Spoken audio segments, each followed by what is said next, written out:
Saya dengar kata-katanya Gus Baha.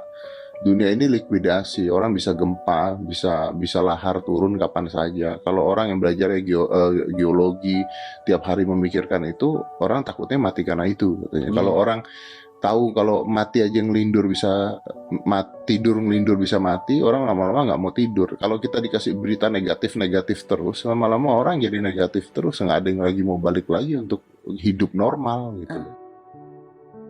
Nanti kalau Anda ahli geologi itu takutnya bumi ini likuifaksi karena sumber daya alamnya sudah begitu dikeruk, dimanfaatkan. Nanti yang ahli teroris atau yang ahli ekstremis itu takutnya itu ada teroris. Yang ahli sosiologi takutnya Indonesia itu chaos. Kalau chaos ya saling bunuh, saling. Jadi semuanya ini ketakutan ini semuanya mengarah terhadap kematian. Kecelakaan lalu lintas ya menjadikan orang mati, likuifaksi kayak kemarin di Sulawesi ya, iya, gunung meletus, gempa, tsunami. Nah ketakutan yang menjadikan kematian ya banyak. Kalau baru tsunami aja ya orang takutnya ke tsunami. Nanti kalau ada kematian gempa ya takutnya gempa. Kalau temanya COVID ya takutnya COVID. Jadi kalau kamu ingat mati itu jangan terus loyo, terus nunggu takdir mati itu enggak, malah disuruh semangat. Nah, tenaga medis semangat mengobati pasien, yang pasien juga semangat mensupport dirinya supaya punya keberanian hidup. Orang Jawa nunggoni anak, nunggoni putu. Kalau saya sebagai kiai ya nunggoni santri, nunggoni umat. Jadi ingat mati itu justru dengan cara mencintai hidup. Karena hidup ini adalah bekal kita untuk sanggup ketemu Allah Subhanahu wa taala. Kalau tidak bisa berbuat baik sama orang lain, yang penting tidak mengganggu orang lain. Itu juga fa'innaha shadaqatun minka ala nafsik, itu ya bagian dari sedekah kamu. Taruh saja misalnya kalau secara ilmu medis, misalnya kita ini kok dinyatakan positif COVID, secara ilmu medis nggak boleh ketemu orang lain, terus kamu diisolasi. Kamu niatin ketika diisolasi itu tidak menularkan bahaya kepada orang lain, itu juga ibadah. Saya akan cerita versi kiai ya, kalau versi medis Anda lebih tahu. Kalau versi kiai itu kematian itu dianggap hal yang sebetulnya ada versi kiai ya, semua orang tahu lah pasti mati itu.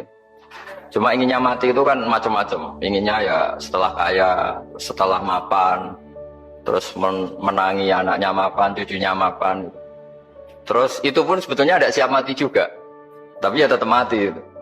Saya akan cerita yang lucu-lucu ya supaya nggak tegang ya menghadapi kematian. Dulu itu kroni itu ya sudah ada. Jadi Nabi itu ya punya kroni, hanya pejabat. Nabi itu punya kroni. Nabi Sulaiman itu bisa terbang. Ya mulai dulu manfaatkan angin. Jadi angin itu mulai dulu memang luar biasa. Dimanfaatkan orang sekarang mulai tenaga angin, pakai rem angin. Mulai dulu angin itu luar biasa. Nah itu teman dekatnya Nabi Sulaiman tuh ya agak sopan tuh bilang gini. Itu Pak Nabi itu kalau nanti ada malaikat Israel saya pinjam anginnya supaya tidak bisa ngejar saya. Jadi mulai dulu tidak hanya pejabat, Nabi pun ya punya teman yang agak-agak gimana. Suatu saat malaikat Israel disuruh nyabut orang, misalnya namanya siapa lah. Nanti saya sebut ada yang tepaan sama nanti tersinggung, misalnya siapa gitu. Yang jelas namanya ada Agus tidak Bambang karena bahasa Arab. Orang ini cabut di India. Nabi Sulaiman kira-kira ya di Palestina kira-kira. Si orang ini ternyata di dekat Nabi Sulaiman. Nah karena Nabi itu kan orang hebat lah, sehingga malaikat ya kadang silaturahim ke para nabi. Israel sendiri ya kadang-kadang silaturahim ke para nabi. Silaturahim yang paling nggak disukai ya silaturahimnya malaikat Israel. Datang ke Nabi Sulaiman, sebenarnya niatnya silaturahim. Ternyata ketemu orang itu, kaget malaikat. Waduh ini gimana ini? Kok saya disuruh nyabut di India, kok orangnya di Palestina? Nabi Sulaiman kira-kira di kawasan Palestina, di wilayah yang katanya Israel itu.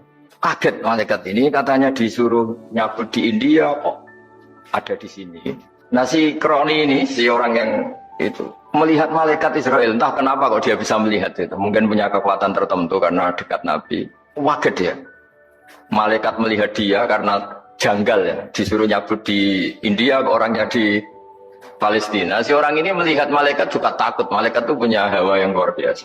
Akhirnya bilang ke Nabi Sulaiman, ya Nabi Allah tolong pinjemin saya angin untuk saat ini juga saya bisa terbang ke India. Dipinjemin sama Nabi Sulaiman. Akhirnya orang itu sampai ke India. Terus malaikat senyum, seneng dia.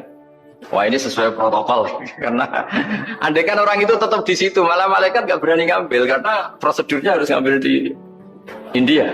Jadi andai kan dia tetap diam di situ sebenarnya malah nggak masalah karena nggak sesuai apa panduannya harus karena dia terbang di India malaikat itu nyusul ya terus diambil karena sesuai apa.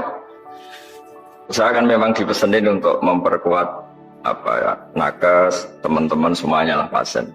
Tapi saya cerita dimulai dari yang seperti ini saya sengaja karena memang ya hidup itu seperti inilah pasti kita semua akan mengalami kematian cuma inginnya kita ya hidup itu ya sehat ya, terus kalau mati itu ya tidak punya utang karena berat nanti utang saya tidak tahu fikihnya itu kalau utang pribadi itu hisabnya berat kalau utangnya lembaga itu gimana ya dihitung salahnya direkturnya apa dihitung salah karyawan yang minta naik apa gaji. Saya tidak tahu kayak utangnya Indonesia itu yang disalahkan itu menterinya apa presidennya apa yang selalu mengajukan gaji 13 tidak tahu itu karena di kitab tidak dibicarakan yang dibicarakan utang-utang apa. Nah singkat cerita itu kalau ngadepin kematian atau sebenarnya yang ngadepin kehidupan juga kita ini inna sholati wa nusuki wa mahyaya wa mamati lillahi rabbil alamin. Saya bicara ilmunya kiai. Misalnya si A itu sebenarnya sudah ditulis dia mati karena kecelakaan. Yang satu ditulis mati karena sepuh, karena tua. Yang satu mati karena tersedak. Yang satu mati karena ngelindur. Mungkin yang satu mati karena tenggelam. Laqad kunta fi ghaflatin min hadza fakashafna ankal ghita'aka fabasarukal yauma hadid. Manusia ketika di dunia itu dianggap tidur. Tidur itu dengan tanda kutip itu bodoh. Bodoh itu tidak tahu. Fakashafna ankal ghita'aka. Nanti setelah kamu mati itu pinter. Tapi ketika Anda pinter sudah meninggal, sudah tidak bisa memperbaiki kesalahan-kesalahan kita. Nah di sini saya ingin mengingatkan apapun kondisi kita yang jelas itu ingat selalu kepada Allah Subhanahu wa taala. Caranya ingat gimana? Kata Nabi, kamu bayangkan musibah yang lebih ekstrim, kamu akan tahu yang kamu alami itu ahwanu wa aisar. Yang kamu alami itu ringan sekali. Ringan seringan-ringannya.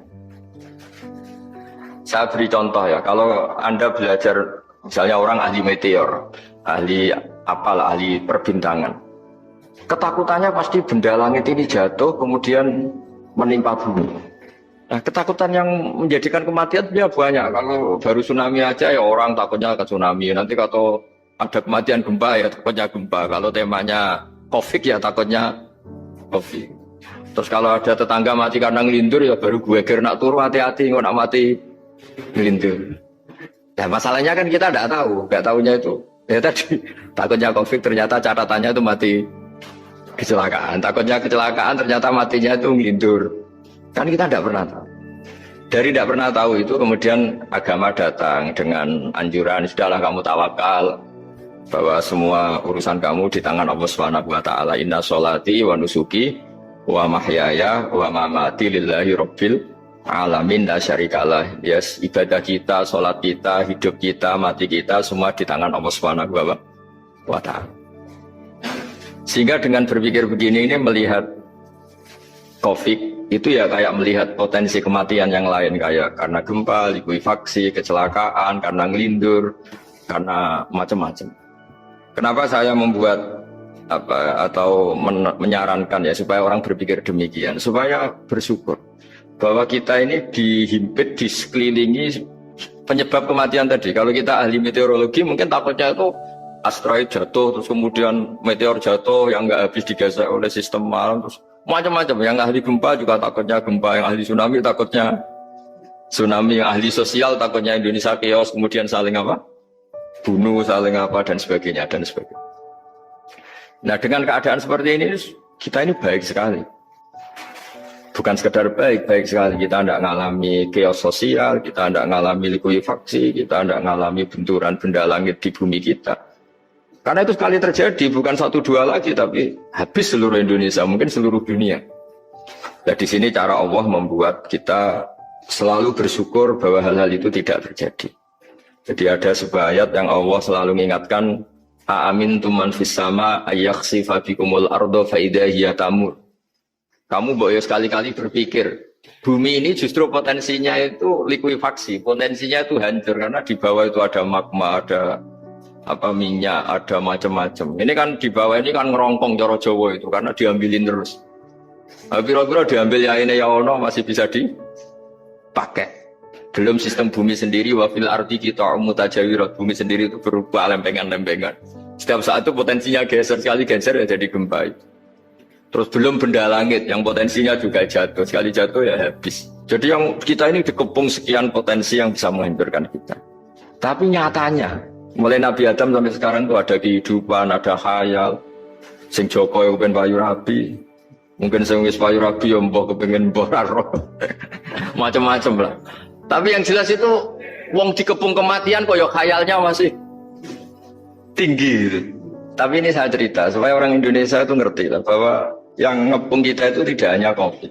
Ta'addadatil asbab wal mautu wahidu. Sebab kematian bisa macam-macam, tapi kesimpulannya tetap saja namanya mati. Islam itu mengajarkan aksiru min dzikri hadhimil ladzat. Kamu harus banyak ingat mati. Tapi uniknya Islam itu menyuruh ingat mati itu disuruh justru semangat hidup. Karena kita butuh bekal itu. Jadi kalau kamu ingat mati itu jangan terus loyo, terus nunggu takdir mati itu enggak, malah disuruh semangat. Nah, tenaga medis semangat mengobati pasien, yang pasien juga semangat apa mensupport dirinya supaya punya keberanian hidup. Dorong Jawa nunggoni anak, nunggoni putu. Kalau saya sebagai kiai ya nunggoni santri, nunggoni umat. Jadi ingat mati itu justru dengan cara mencintai hidup. Karena hidup ini adalah bekal kita untuk sanggup ketemu Allah Subhanahu wa taala. Kalau tidak bisa berbuat baik sama orang lain, yang penting tidak mengganggu orang lain. Itu juga fa'innaha shadaqatun minka ala nafsik, itu ya bagian dari sedekah kan. Taruh saja misalnya kalau secara ilmu medis, misalnya kita ini kok dinyatakan positif COVID, secara ilmu medis nggak boleh ketemu orang lain, terus kamu diisolasi. Kamu niatin ketika diisolasi itu tidak menularkan bahaya kepada orang lain, itu juga ibadah. Jadi ibadah itu gampang sekali, mudah sekali. Karena agama ini yuridu wa bikumul yusra wala yuridu bikumul usra. Agama ini mudah bukan sulit.